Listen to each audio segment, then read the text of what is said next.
أهلا وسهلا بيكم في جولتنا المعرفية دي. أهلا بيك. النهاردة معانا حاجة مختلفة شوية، مش مادة كاملة بندرسها. امم إيه هي؟ هو مجرد وصف الملخص اسمه خلاصة في 3 دقائق عن أهم مبادئ تعلم الطبخ. بس الوصف مش الملخص نفسه؟ لا، مش الملخص نفسه للأسف، مجرد الوعد بيه.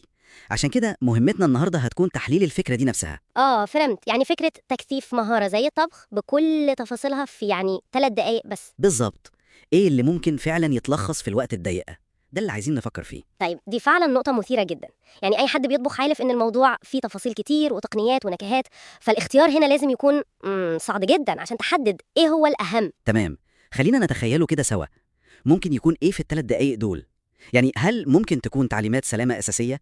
زي مثلا إزاي تمسك السكينة صح؟ وارد جدا.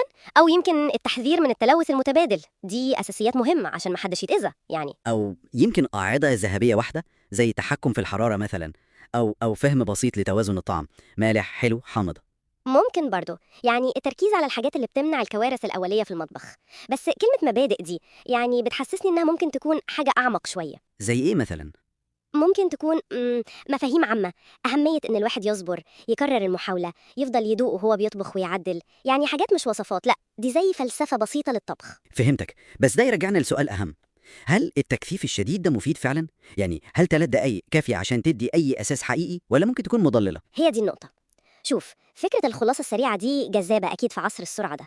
كلنا بندور على المختصر المفيد. طبعا. بس في مهارة عملية زي الطبخ اللي فيها جزء علم وجزء فن وتجربة، التبسيط الزايد عن اللزوم ده ممكن يكون خطير أو محبط. محبط إزاي؟ يعني تخيل حد يشوف الملخص ده ويفتكر إنه فهم الطبخ، وبعدين يدخل المطبخ والأكل يتحرق منه أو يطلع طعمه مش مظبوط. ممكن يكره الطبخ كله بسبب التجربة دي. صحيح، ممكن تدي إحساس زائف بالمعرفة أو المهارة. بالظبط، زي اللي بيحاول يتعلم مزيكا من فيديو دقيقة واحدة. ممكن يعرف شكل المطر بس مش هيعرف يعزف بجد. يبقى النقاش هنا أوسع من مجرد الطبخ، هو عن التعلم نفسه، مش كده؟ تماما. ازاي نوازن بين رغبتنا في اننا نتعلم بسرعه وبكفاءه وبين حقيقه ان المهارات الحقيقيه محتاجه وقت وممارسه وتكرار وعمق. امم فالمصدر اللي معانا ده مع انه مجرد وصف بقى عامل زي المرايه، بيعكس التوتر ده اللي بنعيشه. يعني بيجبرنا نفكر. ايوه، بيجبرنا نفكر ايه هو اللب او الجوهر اللي ما ينفعش نستغنى عنه في اي مهاره او معرفه، وايه هي التفاصيل اللي ممكن تيجي بعدين. دي نقطة حلوة قوي. يعني حتى لو مش متفقين مع فكرة ال3 دقايق دي، مجرد التفكير في إزاي نختصر ده تمرين مفيد للعقل. فعلا، بيساعدنا نميز بين الاساسي والثانوي، الاشاره والضوضاء زي ما بيقولوا. يبقى القيمة الحقيقية هنا مش في الملخص اللي منعرفوش أصلا. لا. القيمة في السؤال اللي الوصف ده بيطرحه علينا كلنا. بالظبط. السؤال هو، لو انت فعلا مضطر تلخص اساسيات الطبخ في وقت قليل جدا هتقول ايه؟ هتختار ايه؟ عملية التقطير الذهني دي مهمة. جدا، وهي دي الفايده، يمكن العمليه الذهنيه نفسها. إذن الخلاصة اللي نطلع بيها من تحليلنا للوصف ده مش وصفة طبخ سريعة، اكيد لا. لكنها رؤية أعمق لفكرة البحث عن المعرفة المكثفة وتحديد الأولويات في عالم مليان معلومات. ويمكن اهم حاجه هو التحدي الذهني ده. ماذا لو طلب منك تلخص جوهر اي مهاره عندك في 3 دقائق؟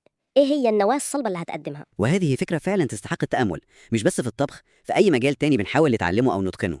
إيه هي الأساسيات اللي لا يمكن التفاوض عليها؟ سؤال مهم نسيبه مفتوح للتفكير.